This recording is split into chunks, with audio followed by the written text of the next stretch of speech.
हाँ, good morning. 10 के दमदार ट्रेड्स में आपका स्वागत है। वीरू और मैं रहेंगे अगले आधे घंटे आपके साथ। और शो में आज हमारे साथ जो गेस्ट जुड़ने वाले हैं उनके बारे में भी आपको बताएंगे। प्रशांत सावंत जी और गाबर सर पिछले शो से हमारे साथ बने हुए हैं।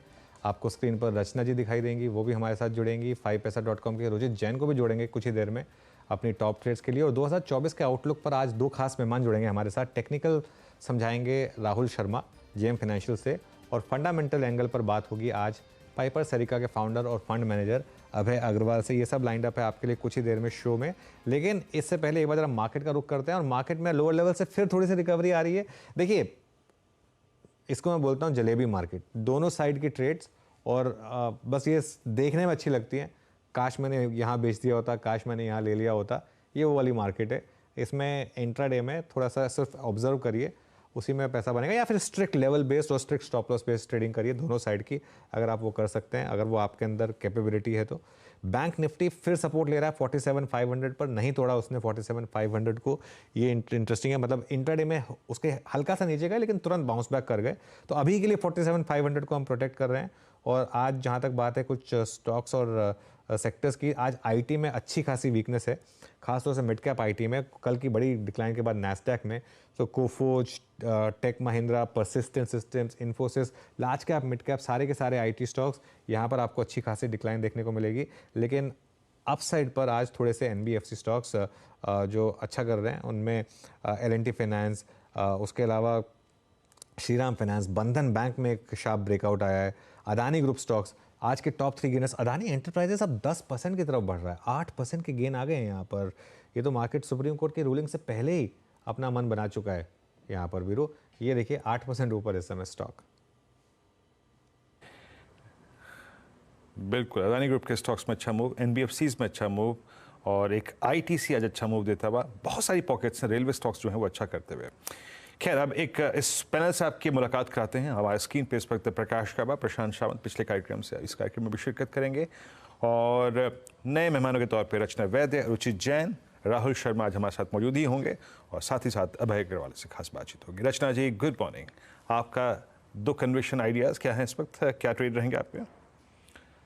जी, मेरे कन्विक्शन आइडियाज में इस वक्त जो रहेगा उसमें एक रहेगा टीसीएस, और टीसीएस को हम शॉर्ट कर सकते हैं।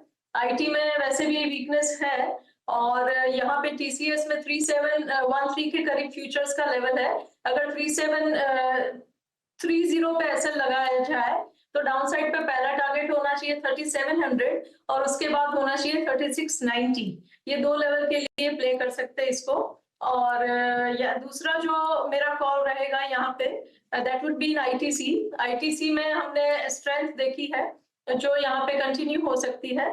तो आईटीसी को 479 पे है फिलहाल। अगर इसको लॉन्ग करते हैं 476 के एसएल के साथ, तो इसका पहला टारगेट होना चाहिए 483, और उसके बाद 485 की तरफ ये बढ़ता हुआ हमें फ्यूचर्स पे दिखना चाहिए। ओके, तो चलिए ये होगी रचना जी की trade. Ruchit, good morning. Ruchit, आपकी ट्रेड्स क्या होंगी? जी, very good morning to everyone.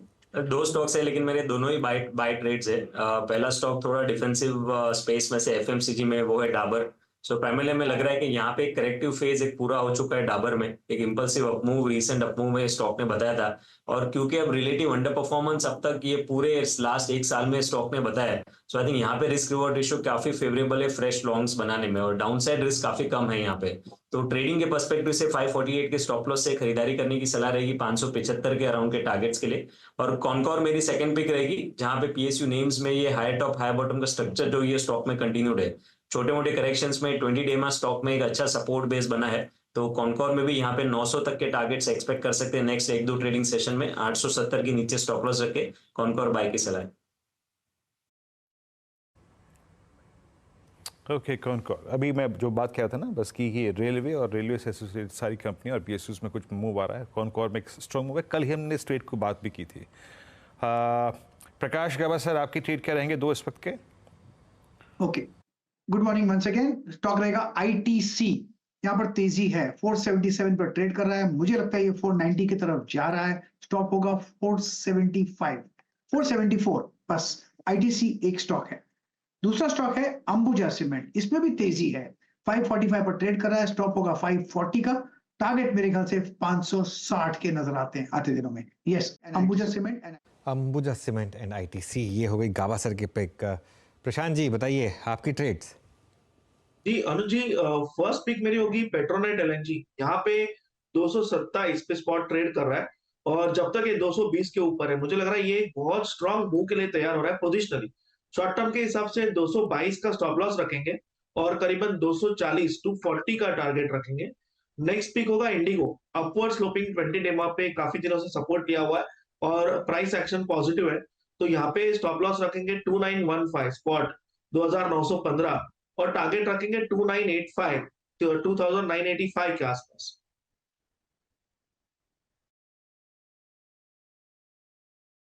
टिग्लो aviation यहाँ पर आपने पिक किया है करीब करीब 2945 के स्तर पे आके अच्छा मूव देता हुआ, और यहाँ पे क्या अच्छा कर रहा है। अच्छा, पिछले कार्यक्रम में राजेश सतपथी जी ने इन्फोसिस पे एक सेल कॉल दी थी मेरे ख्याल से, और वो भी अच्छा करती हुई।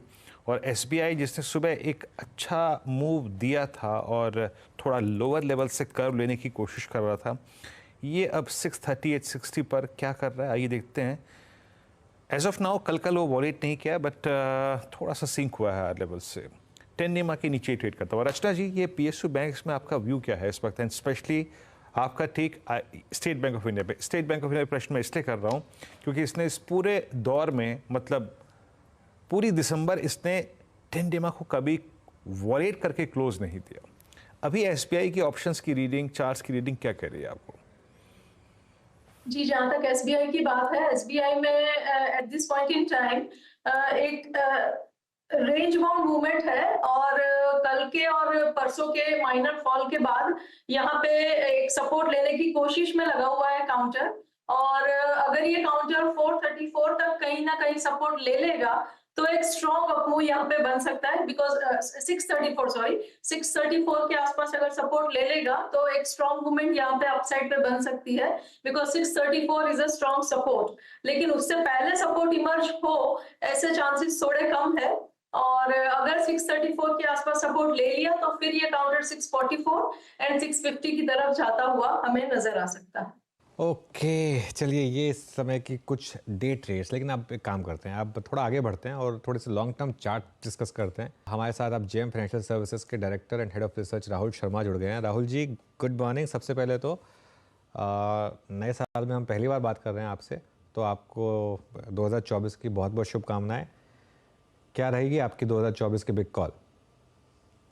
जी हाँ, very good morning Anuj ji, आपको और पूरे पैनल को, सभी को नए वर्ष की हार्दिक शुभकामनाएं।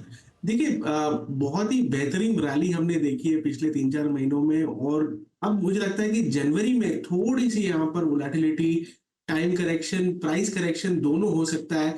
मेरा ये मानना है कि एक सकर्स रैली, जो एक तरह से जिसको बोलते हैं कि भाई एक final leg of the rally देखने को मिल सकती है आने वाले 4-5 सेशन में। हो सकता है 22,000 का लेवल निफ्टी टेस्ट करे। तो अगर एकदम शॉर्ट टर्म व्यू ले तो मेरे हिसाब से 21,500 के आसपास रिस्क रिवॉर्ड लॉन्ग्स के लिए फेवरेबल है, 22,000 तक की पॉसिबिलिटी है। लेकिन थोड़ा सा अगर आप जूम आउट करके देखें तो 2-3 चीजें हैं। एक तो हमने बहुत स्ट्रॉन्ग रैली देखी है, most of the positives factored इन है। जो क्वार्टरली नंबर्स है वो आएंगे इस महीने, तो डेफिनेटली थोड़ा सा मार्केट यहाँ पर कॉशियस जरूर रहेगा। और साथ ही में जो एफआई की जो पोजीशनिंग है, एक तरह से जो और एडिशनल लॉन्ग्स है वो हमें देखने को नहीं मिल रहे हैं, तो कहीं ना कहीं वहां पर सैचुरेशन आता हुआ दिख रहा है। और हमें लगता है कि यहाँ पर प्रॉफिट्स ले लेना, यानी कि आपके जो पोर्टफोलियो वहां पर भी प्रॉफिट ले सकते हैं। और मुझे लगता है कि एक राउंड ऑफ वोलेटिलिटी यहाँ पर देखने को मिल सकती है। इंडिया विक्स भी मल्टी मंथ हाई लेवल्स के ऊपर ट्रेड कर रहा है, और कहीं ना कहीं मुझे लगता है कि एक राउंड ऑफ अगर सेलिंग यहाँ पर आती है तो ओवरऑल स्ट्रक्चर जो है, लॉन्ग टर्म स्ट्रक्चर जो है मार्केट का और भी स्ट्रांग होता हुआ दिखेगा, और फिर जो नेक्स्ट लेग ऑफ रैली आएगी वो इससे भी मजबूत देखने को मिल सकती है। ओके, तो इससे मजबूत रैली देखने को मिल सकती है। बैंक निफ्टी और आईटी, यहाँ पर क्या व्यू रखेंगे राहुल जी? जी देखिए, जहां तक बैंक निफ्टी का सवाल है, ओवरऑल बैंकिंग स्टॉक्स के अंदर आप एक तरफ प्राइवेट बैंक्स है जो लैंग्विश कर रहे हैं, पीएसयू बैंक्स का सेटअप अभी भी बिगड़ा नहीं है, तो थोड़ा यहाँ पर बुल्स और बेयर्स के बीच में फाइट जरूर है। लेकिन कल के सेशन में हमने देखा थोड़ा सा बैंक निफ्टी के अंदर सेलिंग प्रेशर आया। जो मेजर शॉर्ट्स जो भी आते हैं वो बैंक निफ्टी के अंदर ही आते हैं, तो बैंक निफ्टी मुझे लगता है कि थोड़ा प्रेशर में रह सकता है 1-2 दिन। बट ओवरऑल क्योंकि निफ्टी का जो एक तरह से ऊपर के टारगेट से पूरे अचीव नहीं हुए, तो एक फाइनल लेग ऑफ रैली यहाँ पर भी बनती हुई दिखेगी। बैंक निफ्टी के अंदर मेरे हिसाब से 47,000 के आसपास बाइंग का लेवल है, वहां पर रिस्क रिवॉर्ड जो वापस लॉन्ग के लिए फेवरेबल हो जाता है। फिलहाल मुझे लगता है कि वेट एंड वॉच करना चाहिए, एक दो सेशन में वो लेवल अगर मिल जाए तो वहां पर बाय करने की चेष्टा करें। जहां तक आईटी स्टॉक, आईटी सेक्टर का व्यू है, देखिए थोड़ा सा अगर 3-4 महीने का व्यू ले तो आईटी पे हमारा आउटलुक पॉजिटिव है। मुझे लगता है कि आईटी बाय ऑन डिप्स वाला सेक्टर है, यहाँ पर भी बाय करके चल सकते हैं। ओवरऑल एक करेक्शन हमने कुछ दिनों में देखा जरूर है, बट ओवरऑल आईटी पे मेरा ध्यान पॉजिटिव है। जहां तक I think sector of the quarter या sector of the first 6 months रहेगा, मेरे हिसाब से केमिकल्स के अंदर बहुत ही बेहतरीन ब्रेकआउट देखने को मिल रहे हैं। 18 से 24 महीने के जो एक तरह से अंडर परफॉर्मेंस करेक्शन थी वो रिवर्स होती हुई दिख रही है। तो 2 साल के एक तरह से पेन के बाद ये सेक्टर में रिवाइवल हुआ है, और मुझे लगता है कि कहीं ना कहीं आने वाले समय में जो अल्फा क्रिएशन होगा वो केमिकल सेक्टर से होगा। केमिकल्स में जो टॉप पिक हमारा है वो है दीपक नाइट्रेट। हमें लगता है तकरीबन 3,000 रुपए तक के टारगेट्स महीने भर के अंदर, और तकरीबन 3400 तक के टारगेट्स आपको 4 से 5 महीने में दीपक नाइट्रेट में देखने को मिल सकते हैं। तो डिलीवरी में भी बाय करके चल सकते हैं, और साथ में पोजिशनल भी आप यहाँ पर ट्रेड लेके बिल्कुल चल सकते हैं।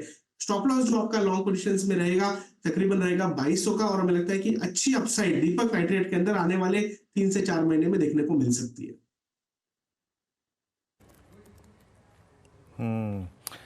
दीपक नाइट्रेट। अच्छा राहुल जी, एक तो गुड मॉर्निंग, मेरी तरफ से नमस्कार और आपको नववर्ष की शुभकामनाएं। आप यकीन मानिए, आज जब मैंने अपनी गेस्ट लिस्ट में आपका नाम देखा, मैं कल ही आपके बारे में सोच रहा था। कल ही मैं कहा राहुल जी से बहुत दिनों से बात नहीं हुई। पद जब इंसान का काफ़ी बढ़ जाता है तो मुलाकात दोस्तों से, यारों से कम होने लगती है। कुछ ऐसा है क्या? 2023 का अंत काफ़ी मशरूफ रहे आप हैं? जी हाँ वीरेंद्र जी, देखिए आपने मैनिफेस्ट कर लिया, आपने सोचा और आज आपके शो पर लाइव आ गए, तो डेफिनेटली 2024 में भी ये साथ बना रहेगा, और जब जब आप बुलाएंगे डेफिनेटली हम आपके साथ उपस्थित। राहुल जी देखो, वीरेंद्र में ना एक बहुत अच्छी खूबी है कि वो टांग खींचना भी ना बहुत खूबसूरती से और अदब से करते हैं। तो वैसे वो आपकी टांग खींच रहे हैं, लेकिन वो मतलब वो कहना नहीं चाह रहे हैं उसको।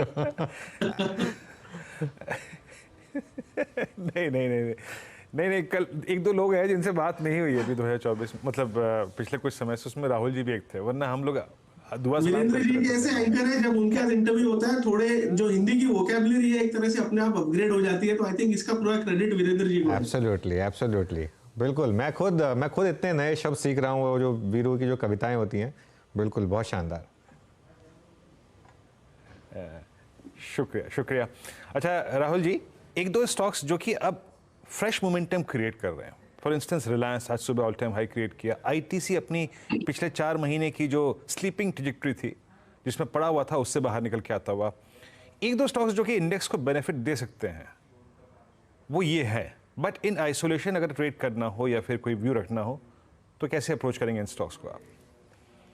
आई थिंक जहां तक रिलायंस का सवाल है, रिलायंस के अंदर जो मेजॉरिटी मूव है एक तरह से रेजिस्टेंस एरिया है 2600 2650 के जोन में, तो रिस्क रिवॉर्ड इतना फेवरेबल नहीं है। लेकिन आईटीसी में डेफिनेटली यहाँ पर मुझे लगता है कि और अपसाइड देखने को मिल सकती है।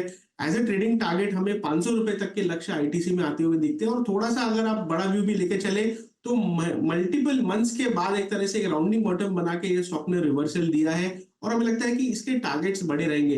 तो 500 के एक शॉर्ट टर्म ट्रेडिंग टारगेट के लिए आईटीसी को बाय किया जा सकता है। डेफिनेटली यहाँ पर एक बहुत ही अच्छा सेटअप है, और इस सेटअप में ओवरऑल देखिए, हम कल के सेशन में हमने देखा कि फार्मा में अच्छा ट्रैक्शन बिल्डअप हुआ, कहीं ना कहीं एफएमसीजी भी एक तरह से काफी बायर्स के लिस्ट में रहा है। तो मेरे हिसाब से थोड़ा डिफेंसिव पे मार्केट जाता हुआ दिख रहा है, जैसी ब्रॉडर मार्केट के अंदर वोलेटिलिटी आई है, और इनमें से हमें लगता है कि फार्मा और एफएमसीजी दोनों सेक्टर्स में अच्छा ट्रैक्शन देखने को मिल सकता है। अच्छा ये राहुल जी, B2 पर आपका व्यू क्या है, बजाज फाइनेंस और बजाज फिनसर्व पे? जी अभिनंदन जी, देखिए पूरे निफ्टी 50 स्पेस में यही एक 2 स्टॉक्स है जो बहुत ही अंडर परफॉर्म करे, और कहीं ना कहीं ये अंडर परफॉर्मेंस का जो मार्केट ने ओवरऑल जो रिस्क रिवॉर्ड है इसे बेहतरीन बना दिया इन स्टॉक्स के अंदर। तो थोड़ा सा मेरे हिसाब से शायद में वॉल्यूम्स का या कोई ओआई में कोई बड़ा डेटा बिल्डअप होगा, तो एक तरह से स्ट्रॉन्ग हैंड्स के आने का यहाँ पर वेट करूंगा। टेक्निकली अगर मैं देखूं तो क्लियरली यहाँ पर बाय एंड होल्ड वाली स्ट्रैटेजी रखनी चाहिए। मुझे लगता है स्लोली ग्रेजुअली बजाज फाइनेंस के अंदर आपको 7700 से लेके 8000 तक के टारगेट देखने को मिल सकते हैं। लेकिन अगर आप ट्रेडर है तो मेरे हिसाब से थोड़ा यहाँ पर मोमेंटम आने का वेट करें। अदरवाइज हमें लगता है कि टेक्निकल सेटअप जो है वो दोनों स्टॉक्स के अंदर काफी मजबूत है, बट यही है कि ब्रॉडर मार्केट का जो अंडर परफॉर्मेंस है वो कहीं ना कहीं रिवर्स मेरे हिसाब से जब निफ्टी का next leg of up round चालू होगा तब देखने को मिल सकता है। ओके, अच्छा आपसे शायद ये आखिरी सवाल आज के इंटरव्यू का। 2023 में दो थीम्स ने बहुत पैसा बना कर दिया, डिफेंस और रेलवे। 2024 में आपके हिसाब से एक तो इस थीम में ही क्या व्यू रहेगा और दूसरी कोई ऐसी थीम? जी हाँ Virendra ji, last year in fact इसके साथ पीएसई भी ऐड कर लीजिए, ये पीएससी सेक्टर ने भी बहुत वेल्थ क्रिएशन किया है। आई थिंक 2024 के अंदर जो top of the mind sector आता है हमारे, वो है chemicals. Clearly risk reward favourable है, हेडरूम काफी बड़ा है। और सेकेंडली केमिकल्स के साथ में हमें कहीं ना कहीं लगता है कि जो एक तरह से जो मार्केट की जो एक तरह से जो स्टॉक सिलेक्शन है यहाँ पर आपको और थोड़ा बेहतर करना होगा। अगर करेक्शन आ जाता है तो मेरे हिसाब से आईटी के अंदर आप अक्यूमुलेट कर सकते हैं, तो आईटी को अक्यूमुलेशन जोन में रखिए। केमिकल्स जो है हमारा टॉपिक है, सेकंड टॉपिक है वो आईटी रहेगा। ये दो सेक्टर में हमें लगता है कि बहुत ही बेहतरीन एक तरह से अल्फा क्रिएशन हमें देखने को मिल सकता है। ओके, चलिए फिर बहुत बहुत शुक्रिया आज हमारे साथ जुड़ने के लिए राहुल जी, और उम्मीद यही करेंगे कि 2024 में थोड़ी आपसे ज़्यादा वार्तालाप हो। और थैंक यू सो मच फिर से जुड़ने के लिए। थैंक्स अनुज, थैंक्स वीरेंद्र। चलिए अब रुक करते हैं हम पाइपर सरिका के फाउंडर और फंड मैनेजर अभय अग्रवाल का, जो कि मल्टी बैगर तलाशने के लिए भी जाने जाते हैं। अभय जी जेपी मॉर्गन और सिटी बैंक के साथ भी काम कर चुके हैं और करीब 3 दशक का अनुभव रखते हैं। अभय जी गुड मॉर्निंग, आपसे भी पहली बार बात हो रही है 2024 में, तो आपको भी नववर्ष की शुभकामनाएं। कैसा फील कर रहे हैं? साल चेंज हुआ और मार्केट का थोड़ा सा डायनामिक्स बदल गया। जी अनुज, आपको सारे दर्शकों को नववर्ष की बहुत बहुत शुभकामनाएं। आई होप जितना अच्छा 23 गया उतना अच्छा 24 भी जाए। चाहे सेक्टर बदले पर जो रिटर्न है लॉन्ग टर्म इन्वेस्टर्स को वो मेंटेन रहे। जी बिल्कुल, मैं अभी सुन भी रहा था आप जो पूछ रहे थे राहुल जी से सवाल, और एक जो डिस्कशन हुआ छोटा सा कि कैसे सेक्टोरल चेंज एक्सपेक्टेड है, और मुझे लग रहा है अर्ली स्टेजेस हैं उस सेक्टोरल चेंज की, जो हम भी यूएस के मार्केट में, ग्लोबल मार्केट्स में देख रहे हैं। अब जो रैली जो है वो स्लोली माइग्रेट कर रही है ऐसे स्टॉक्स की तरफ जिनको डिफेंसिव तो नहीं कह सकते, पर एक ग्रोथ स्टॉक्स हैं पर वैल्यूएशन उनकी अभी भी अंडर वैल्यूड है। तो मैं कहूँगा मोमेंटम से अब जो इन्वेस्टर्स का फोकस है वो जा रहा है उन स्टॉक्स को तलाशने में जिन्होंने जो अच्छे ग्रोथ स्टॉक्स हैं पर जिन्होंने पार्टिसिपेट नहीं किया है, इसलिए शायद क्योंकि बॉटम ऑफ साइकिल थे, इग्नोर थे, काफी साल से कुछ रिटर्न नहीं बनाया। तो मुझे लगता है कि जो पिछले साल पीएसयू स्टॉक्स के साथ हुआ, पीएसयू बैंक स्टॉक्स के साथ हुआ, वो एक नया सेक्टर इमर्ज होगा 24 में जो सिमिलर रिटर्न्स बनाएगा इन्वेस्टर्स के लिए। ओके, थीम्स क्या रहने वाली हैं आपके हिसाब से? यहाँ पर कहाँ पर आप अब फ्रेश पैसा डाल रहे हैं? अनुज, जैसे पिछली बार जब हमारी बात हुई थी तो मैंने कहा था दो जो सेगमेंट्स हमें अच्छे लग रहे हैं, जिसमें मुझे लगता है कि एक क्वार्टर में ही हमको अर्निंग्स की रिकवरी और मैनेजमेंट कमेंट्री पॉजिटिव होते हुए दिखेगी। उसमें एक है large cap pharma exporter, generic exporters, और मुझे लगता है थोड़ा उसमें प्ले ऑलरेडी स्टार्ट हो गया है। बाय रिकमेंडेशंस नहीं है ऑब्वियसली, और हमारे स्टॉक्स पोर्टफोलियो में हो सकते हैं। तो लार्ज कैप स्टॉक्स की परफॉर्मेंस जैसे हमने देखी, आपने भी 1-2 महीने पहले लुपिन पे डिस्कशन किया था, तो ये सारे स्टॉक्स लुपिन, दीवी, सन फार्मा, डॉक्टर रेड्डीज अच्छा परफॉर्मेंस दिखा रहे हैं। और आई थिंक इसमें एक जो एफडीए का विजिट हुआ था दिसंबर में, जहाँ पे एफडीए ने काफी सारे प्लांट्स को सर्वे किया था और कहीं पे भी इंपोर्ट अलर्ट नहीं दिया, ऑब्जर्वेशन दी प्रोसीजरल, वो इसलिए अनुज क्योंकि यूएस में जेनरिक्स की एक शॉर्टेज है और काफी ग्लोबल सप्लाई वीक है इस समय। जेनरिक्स की जो चाइना से डंपिंग हो रही थी वो कम है। तो एक ये क्लियर सेगमेंट है लार्ज कैप जेनरिक एक्सपोर्टर्स का, जिसको मुझे लगता है इस साल अर्निंग्स ग्रोथ जो काफी सालों से हमने नहीं देखा, प्राइसिंग प्रेशर था, और पर इनकी अब पाइपलाइन अक्रॉस द बोर्ड सबकी अच्छी है, न्यू लॉन्चेस की, और जो एग्जिस्टिंग प्रोडक्ट्स हैं उसमें भी प्राइसिंग इंप्रूवमेंट है।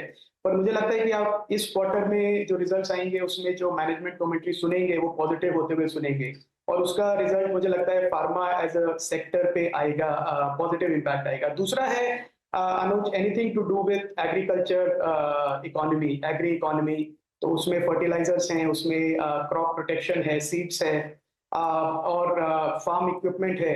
तो ये जो एक थीम है इसने भी काफी अंडर परफॉर्म किया है पिछले 4-5 साल से, पर हम ऑलरेडी देख रहे हैं एक रिकवरी इसमें अर्निंग्स की भी। जैसे हमने ऐड किया था धानुका एग्रीटेक अपने पोर्टफोलियो में करीब 2-3 महीने पहले, और हमने देखा उसमें सडनली एक इंटरेस्ट आ रहा है इन्वेस्टर्स का। स्मॉल कैप है, यूपीएल है, लार्ज कैप में बायर क्रॉप। तो इस तरह के मुझे लगता है ये जो थीम्स हैं इनको हम अपने पोर्टफोलियो में बैक कर रहे हैं। अच्छा अभय जी नमस्कार। पहले तो मेरी तरफ से वीरेंद्र बोला रेडियो स्टूडियो से। टूरिज्म, ट्रैवल, ये बदले हुए भारत की या फिर पोस्ट कोविड भारत की एक नई पहचान है, और प्रधानमंत्री श्री नरेंद्र मोदी की जो सोच है ना, इस लिहाज से आप सलाम कर सकते हैं।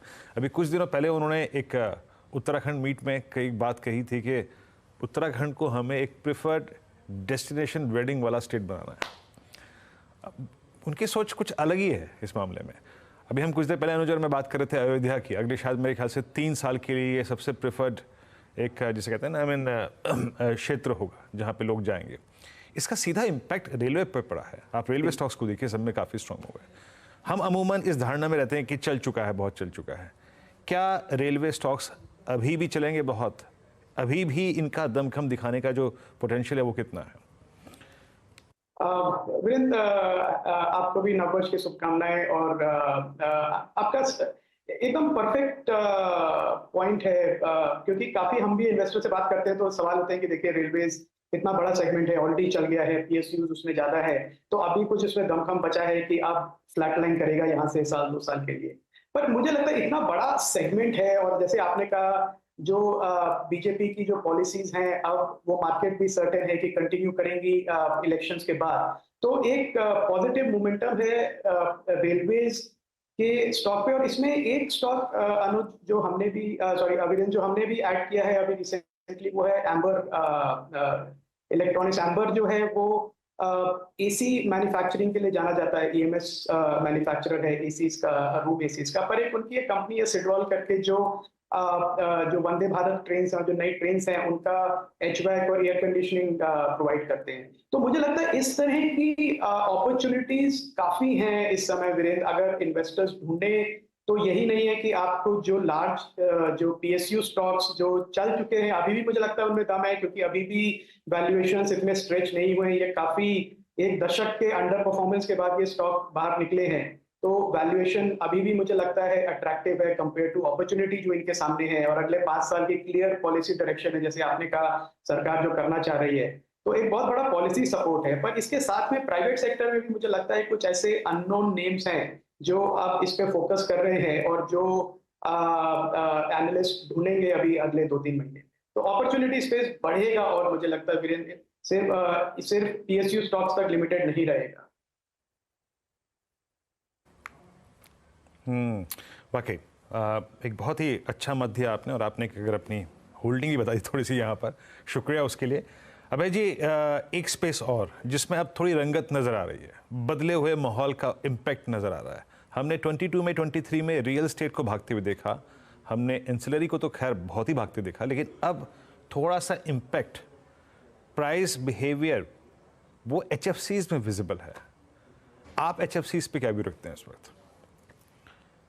HFC आई थिंक एक डेकेड लॉन्ग, मेरे को लगता है 10-15 साल की लंबी स्टोरी है। इसमें काफी अपॉर्चुनिटीज हैं as an industry to grow, because जो भी है एक सोशली हम देखें तो अपना घर हो, छोटा हो बड़ा हो, छोटे शहर में हो बड़ा शहर में हो, जहाँ पे भी हो, पर एक बहुत बड़ा ड्रीम होता है सबका कि एक अपना घर हो। अपना घर वो एक ह्यूमन टेंडेंसी है, और वो ग्लोबली है, वो चेंज नहीं होगी। लोगों को ये लग रहा था कि मिलेनियल्स जो है वो शायद घर ना खरीदना चाहें, वो रेंट पे लेना चाहें, पर अब वो डेटा कंप्लीटली उसके ऑपोजिट है। और जो मिलेनियल्स हैं वो इस समय सबसे बड़े बायर्स हैं रेजिडेंशियल हाउसिंग के, कमर्शियल हाउसिंग के। तो ये जो रेजिडेंशियल हाउसिंग का जो बिजनेस है ये बढ़ेगा।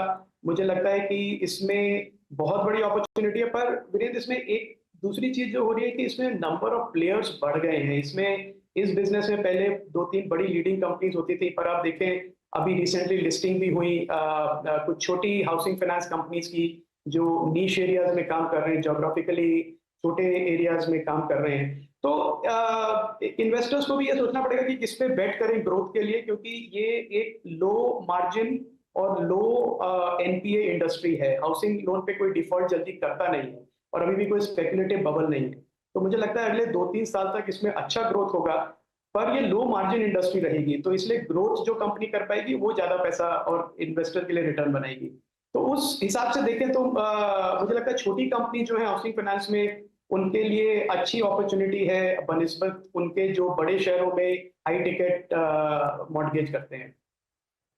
ओके, केमिकल्स बास्केट में एक बहुत बड़ी रैली के बाद एक बड़ी करेक्शन आई, लेकिन पिछले 2 महीने से clear cut bottoming out indications मिले यहाँ पर। आपके पोर्टफोलियो में है क्या कोई केमिकल स्टॉक या कोई स्टॉक आप ऐड कर रहे हैं इस समय? जी अनुज, अभी हम केमिकल सेक्टर को बहुत क्लोजली देख रहे हैं पिछले 3-4 महीने से, टू सी कि कहाँ पे अपॉर्चुनिटीज एमर्ज हो रही हैं। तो इसमें जो मैंने आपको कहा, जो फार्मा, जो जेनरिक है और एग्रोकेम है, उसमें अपॉर्चुनिटीज क्लियरली विजिबल है, क्योंकि जो चाइना से जो प्राइस डिसाइड करता था, चाइनीज कंपनीज का वॉल्यूम इतना ज्यादा है कि ग्लोबल लेवल पे वो इन कमोडिटीज के प्राइसेस डिसाइड करते थे, पर अब वो प्रेशर काफी कम हो गया इन दो स्पेसेस में। स्पेशलिटी केमिकल जो है अनुज, मैं कहूंगा अभी भी थोड़ा अनक्लियर है, क्योंकि वहां पे वॉल्यूम पिकअप अभी भी इंडियन कंपनीज के लिए नहीं है।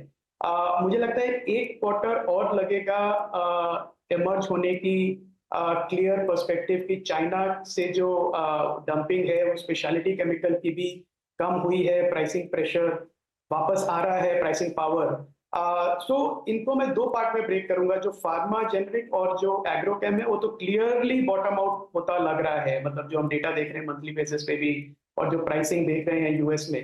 पर जो स्पेशलिटी केमिकल है अनुज, मैं कहूंगा कि 1-2 महीने का डेटा हम और देखना चाहेंगे बिफोर टेकिंग अ कॉल। पर ऑब्वियसली कंपनीज हैं रेडार पे, काफी अच्छे मैन्युफैक्चरर्स हैं, काफी अच्छे एक्सपोर्टर्स हैं, पर उनका टाइमिंग क्या रहेगा वो हमको थोड़ा देखना पड़ेगा अनुज। ओके, चलिए हवे जी, आज यहीं पर समाप्त करेंगे इस कॉन्वर्सेशन को।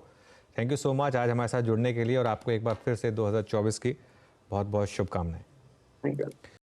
बता दें कि मनी कंट्रोल पर दिए गए विचार एक्सपर्ट्स के अपने निजी विचार होते हैं। वेबसाइट या मैनेजमेंट इसके लिए उत्तरदायी नहीं है। यूजर्स को मनी कंट्रोल की सलाह है कि कोई भी निवेश निर्णय लेने से पहले सर्टिफाइड एक्सपर्ट की सलाह लें।